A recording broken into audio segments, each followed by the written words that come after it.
Yeah, what's up? It's your girl TT, the artist. You now on the stereo, and we chilling at Papi's Grocery. Yeah, all the way in Baltimore. Baby, what you saying? I'm tired of being nameless. You can call me baby if you can make me famous. Baby, what you saying? I'm tired of being nameless. You can call me baby if you can make me famous. Baby, what you saying? I'm tired of being nameless. You can call me baby if you can make me famous.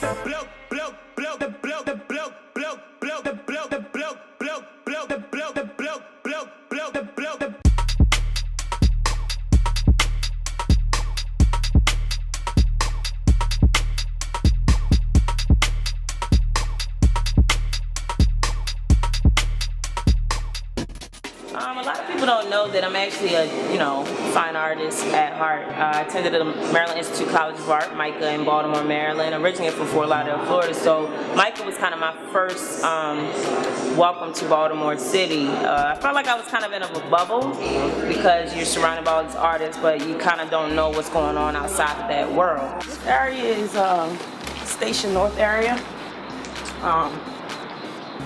It's like the art district in Baltimore, and a lot of stuff happen around here. It's where you find all the hipsters and like things like that. A lot of the venues that's popping, This is the show we got coming up, It's gonna be hot. Most recently, Baltimore has been getting a lot of love for its music scene, and so this is primarily the area that kind of nurtures a lot of the breeding artists from Baltimore or who are living in Baltimore. I always felt refreshed when I go to Florida and then I come back to Baltimore, and now I just feel more motivated than ever because it's just such a need I feel for this type of music I'm doing, the fun, representing as a female artist in the hip hop world. It's just so important right now. This morning I woke up and I was nominated for City Paper Best Hip Hop Act 2014. Nice, congratulations. Hopefully I win. But I'm going up against my homie, so I'm like, damn, it's me and two other guys, I believe. But it's kind of cool, it's like, dang, I didn't even expect that, I think it's so important that we have representation of female artists right now because I don't think it's fair that, you see such a wide spectrum of male artists. It doesn't matter if they can rap or not, if they're lyrical or not. So why does a female artist have to be so lyrical when she come out?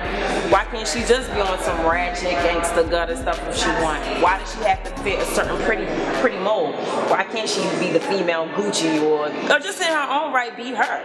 I think that there's something really odd about that. We can have a Rick Ross, a Kanye West, a Wiz Khalifa, a Jay-Z, and in my opinion, all of them ain't quite the lookers, but for some reason they're received. But a lot of people would say, well, their music is good, There's a lot of female artists whose music is good, but coming in the door, the first thing you're gonna ask, or they're gonna ask you is, what does she look like?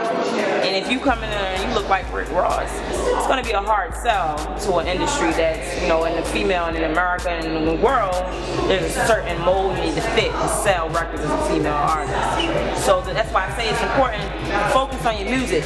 Before people even see you, they should be sold already on how you sound. And then when they see you, there's always room for improvement, but at the end of the day, like, if you own it, the whole goal should be to sell who you are, not for them to sell you. That's what I believe.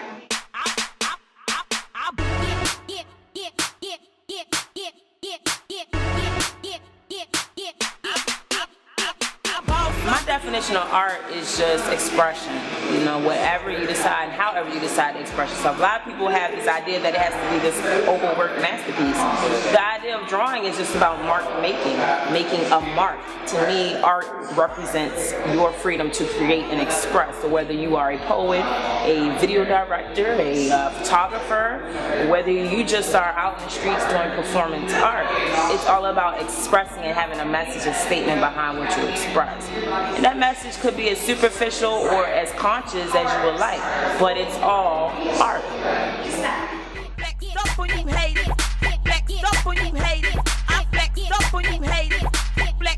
My next project that I'm getting ready to drop is called Art Royalty, and the whole thing behind the title was putting the value back into the music and value back into the visuals. You know, it's so easy to just throw a video together nowadays. Everybody got cameras, but for an artist that's independent that has no budget, I think that I do pretty good with my visuals, you know, trying to push the boundaries more, you know, like when everybody else is doing this, I'm trying to do that. When I see everybody doing one scene videos, I'm trying to do animations. So, you know, most recently I worked with the producer Diplo, Grammy-nominated producer Diplo. He produced records like Girls Run the World with Beyonce, the J-Lo record that just came out, Big Booty, featuring Iggy Azalea on the remix, is actually the record that they sampled from me that I did with Diplo. So those type of things really made me feel great that, you know, I didn't have to forfeit my creativity in order to please others. I think that naturally people are gonna see you, and what's meant for you is meant for you. Boss up and you haters. I boss up and you haters.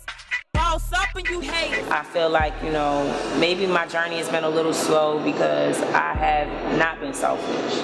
So I'm kind of getting into a more selfish phase in terms of focusing on me and putting my project out.